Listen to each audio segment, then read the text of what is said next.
벤베크맨은 빨간머리 해적단의 부선장인 인물이며 샹크스가 가장 신뢰하는 수하입니다. 또한 오랜 기간 샹크스와 함께한 인물이며 어린 시절 루피와도 친하게 지냈던 모습을 연출하였기에 벤베크맨은 독자들 사이에서도 민심이 굉장히 좋습니다. 하지만 이러한 벤베크맨이 샹크스를 배신할 수 있다는 정황이 여럿 포착되고 있기도 한데요.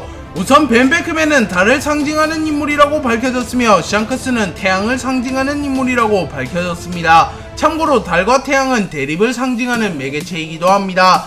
또한 벤베크맨은 샹크스의 휘하에 있긴 하나 샹크스와는 가치관이 다르다는 언급이 나왔으며 샹크스의 우유부단한 부분을 조금은 싫어한다는 설정이 있습니다. 물론 벤베크맨 역시 전쟁 상황이나 중요한 순간이 아닌 경우에는 샹크스처럼 우유부단한 모습을 연출합니다. 그리고 벤베크맨은 이스트블루 시절을 기준으로 가장 지능이 뛰어난 인물로 밝혀졌는데 보통 만화에서 머리가 좋은 부하가 머리가 나쁜 리더를 배신하는 클리셰가 심심치 않게 나오기에 이 부분 역시 조금은 미심쩍은 부분이라고 볼 수 있습니다.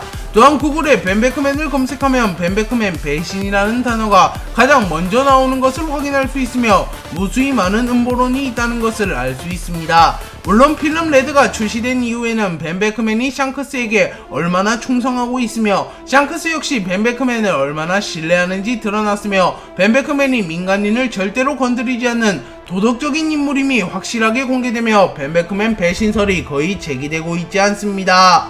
정상결전이 시작되기 이전까지 거프는 어디를 가던 항상 자신의 부관인 보가드를 데리고 다녔습니다. 거프가 모건 대령을 호송하기 위하여 이스트블루 쉘즈 타운으로 갔을 때도 보가드가 함께했으며 이후 거프가 코비와 헤르메포를 제자로 받아들이고 훈련을 시킬 때도 늘 보가드가 거프의 곁을 지켰습니다. 또한 보가드는 코비와 헤르메포를 훈련시켜주기도 하였기에 어떻게 보면 코비와 헤르메포의 스승이라고도 볼 수 있습니다. 그리고 거프가 워터7에서 루피를 일부러 놔주자 보가드는 상부에는 손자라는 이유로 놔줬다는 것이 전혀 해명이 안되니 우선은 놓친 것으로 하죠 라고 말하며 거프에게 조언을 해주는 모습도 연출하였습니다. 그렇기에 보가드는 거프의 오른팔로도 보이는 인물이었습니다. 또한 최근 코비가 럭키포트 사건 이후 해군 영웅이라고 불리는 것이 밝혀지며 자연스레 코비의 스승이었던 보가드 역시 평가가 상승하였습니다. 하지만 정상결전 이후 거프가 등장할 때 보가드는 함께 등장하지 않고 있습니다. 그렇기에 독자들은 오다 작가님이 보가드라는 존재를 잊었냐는 의문을 제기하기도 하지만 또 원피스 영화에는 멀쩡히 등장하는 것으로 보아 보가드가 2부에 들어서서 등장하지 않고 있는 것은 작가님이 의도한 부분이라고 볼 수 있습니다. 그렇기에 독자들은 보가드의 재등장을 기다리고 있으며 거프의 부관 정도 되는 인물이면 당연히 매우 강할 것이며 어쩌면 사왕 최고 간부 2인자와 비슷한 레벨의 강자일 것이기에 보가드는 많은 기대를 받고 있습니다. 해군대장 키자루는 친근한 외형과 유쾌한 성격, 독특한 말투 등으로 엄청난 인기를 끄는 캐릭터입니다. 또한 키자루는 무력도 강력한 캐릭터이며 번쩍번쩍 열매라는 사기적인 악마의 열매를 먹었기에 무력으로도 꿀리지 않는 캐릭터입니다. 그리고 키자루는 짱구에 등장하는 떡님 유치원 원장님과 매우 닮았다는 평을 들으며 항상 노란색 옷을 입고 있다는 공통점도 있기에 일부 독자들은 키자루가 해군을 은퇴한 이후 떡님 유치원을 개원하였다고 말하기도 합니다. 그렇다면 키자루와 떡님 유치원 원장님이 매우 닮은 이유는 무엇일까요? 그 이유는 두 캐릭터의 모티브가 된 인물이 일본의 배우 타나카 쿠니에로 동일하기 때문입니다. 그렇기에 어떻게 보면 키자루와 떡님 유치원 원장님을 동일 인물이라고도 볼 수 있으며 평행세계에 존재하는 인물이라고도 볼 수도 있긴 합니다. 그렇기에 제2의 원피스 세계관에서는 어쩌면 키자루가 해군을 은퇴한 이후 유치원을 개원하는 일이 생길 수도 있긴 합니다. 또한 외모지상주의에 등장하는 오키 기획사의 사장도 키자루와 매우 비슷하게 생겼으며 이 인물의 모티브 역시 타나카 쿠니에일 가능성이 매우 높습니다.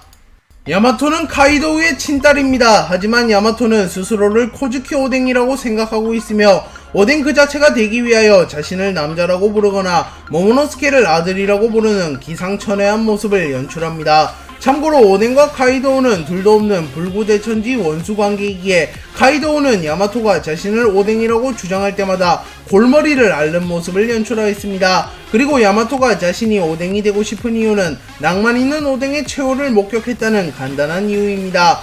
야마토는 어린 시절에는 귀신 공주라고 불렸으나 오뎅병에 걸리게 된 이후에는 자신을 오뎅이라고 부르고 다니며 백수해적단의 선원들에게도 자신을 도련님이라고 부르라고 말합니다. 또한 카이도우도 결국 야마토의 고집을 꺾지 못하였고 마지못해 야마토를 아들이라고 불러주었습니다. 하지만 야마토는 여기서 멈추지 않았고 진정한 오뎅이 되기 위하여 자신의 아버지 카이도우를 몰아내고 코즈키 가문에게 와노쿠니를 돌려주기 위하여 노력하였고 루피, 키드, 로우에게 도움을 주며 결국 카이도우를 무너뜨리고 와노쿠니를 코즈키 가문에게 돌려주었습니다. 그리고 야마토는 카이도우가 쓰러진 이후 로쿠규가 와노쿠니에 나타나자 필사적으로 로쿠규를 막아내는 모습을 연출하였으며 이후 로쿠규 같은 강자들로부터 와노쿠니를 지키기 위하여 루피와 모험을 떠나지 않고 와노쿠니에 머무른다는 말을 하며 어쩌면 원조 오뎅보다도 와노쿠니를 더 사랑하는 모습을 보였습니다. 아카이누는 전 해군 대장이자 현 해군의 원수로 오랜 기간 해군을 이끌어간 인물입니다. 또한 정상결전을 승리로 이끈 1등 공신이기에 거프 정도를 제외하면 역대 해군 중에서 아카이누의 업적을 따라올 자가 없어 보입니다. 그렇기에 아카이누는 훌륭한 해군이라고 평가할 수 있습니다. 하지만 아카이누는 철저한 정의라는 정의관을 가졌기에 때로는 너무나도 엄격한 모습을 보이는데요. 그렇기에 일부 독자들은 아카이누가 너무 심하다고 말하며 아오키지도 아카이누의 대응이 너무 과하다고 말합니다. 아카이누는 와라 버스터콜 사건 당시 고고학자들을 완벽하게 박멸시키기 위하여 민간인이 타고 있는 피난선에도 폭격을 갈겨버렸으며 악의 가능성을 뿌리채 뽑아버리려 하였습니다. 그리고 정상결전에서는 몰래 도망치는 군사를 발견한 이후 올바르지 못한 군인은 해군에 필요 없다 라고 말한 뒤 그 군사를 그 자리에서 즉결 처형하였습니다. 또한 정상결전에서 해군의 승리가 확실시 되었을 때도 해적이란 악을 용서하지 마라 라고 말하며 부상자를 챙기기보단 해적들을 계속하여 추적하는 모습을 보였습니다. 그렇기에 아카이누의 평가는 독자들 사이에서 갈리고 있으며 아직까지도 아카이누가 훌륭한 군인인지에 대한 갑론을박이 열리고 있는 상황입니다. 하지만 아카이누가 이룩한 업적은 분명 대단한 것이며 해적들의 수가 워낙 많은 원피스 세계관에서 아카이누 같은 군인이 있지 않았더라면 원피스 세계관의 치안은 더욱 개판이었으며 특히나 해군의 정점 원수의 자리에 오른 인물이 아카이누이기에 어느정도 평화가 유지된다는 것이 묘사되었기에 시간이 지날수록 아카이누의 평가가 오를 가능성이 높아 보이며 실제로도 횟수가 지날수록 아카이누의 평가가 긍정적으로 변해가고 있습니다. 흰수염은 로저 거프와 함께 원피스 세계관에서 역대로 보더라도 가장 강했던 인물 중 한 명이었습니다. 또한 흰수염은 사왕의 기준점이 되기도 한 인물이었으며 로저가 사망한 이후 오랫동안 정점으로 군림하며 명실상부 세계 최강의 사나이로 이름을 떨쳤습니다. 그리고 흰수염은 정상결전에 참전하여 노쇠하고 병든 몸으로도 엄청난 활약을 하며 독자들에게 깊은 인상을 주었습니다. 하지만 정상결전 스토리가 끝난 이후 패기의 개념이 정립되었으며 현재는 패기의 2차 각성까지 등장하였습니다. 그래서 정상결전 당시 패기감은커녕 기본적인 패기도 잘 구사하지 못한 흰수염의 평가가 내려갔습니다. 또한 샹크스, 카이도우 등 강자들의 전투 장면이 공개되었고 이들이 정상결전 흰수염을 상회하는 활약을 보이며 다시 한번 정상결전 흰수염의 평가가 하락하였습니다. 그래서 현재 정상결전 흰수염의 전투력 평가가 독자들 사이에서 의견이 분분한 상태입니다. 대표적인 의견들로는 첫 번째, 정상결전 흰수염이 약해 보이는 것은 연출 차이일 뿐 정상결전 당시에도 세계 최강의 사나이였다. 두 번째, 정상결전 흰수염은 기량이 하락했으므로 평균적인 사원과 비슷한 정도였다. 세 번째, 정상결전 흰수염은 너무나도 늙고 병들었기에 평균적인 사왕에도 못 미치는 정도였다 등이 있습니다.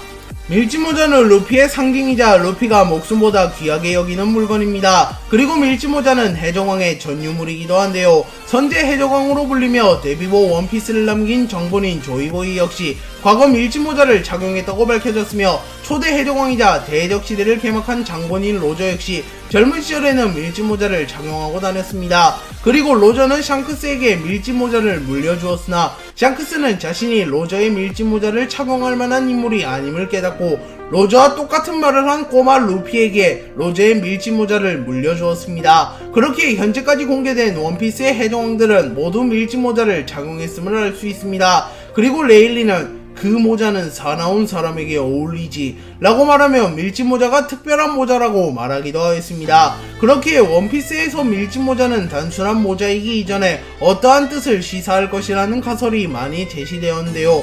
그리고 현재 가장 유력한 가설은 밀짚모자가 해방을 상징하는 태양을 상징하는 물건인데요. 실제로 밀짚모자는 일출하는 태양과 닮아 있습니다. 또한 루피와 조이보이가 먹은 악마의 열매의 모티브가 된 인물이 태양신 니카라는 것이 밝혀졌기에 이 가설은 더욱 유력해졌습니다. 또한 밀짚모자는 작중에서 영웅의 모자라는 평가를 받기도 하기에 밀짚모자는 적어도 원피스에서는 단순한 모자가 아님을 알 수 있습니다. 네, 오늘 영상은 여기까지입니다. 시청해주셔서 감사합니다.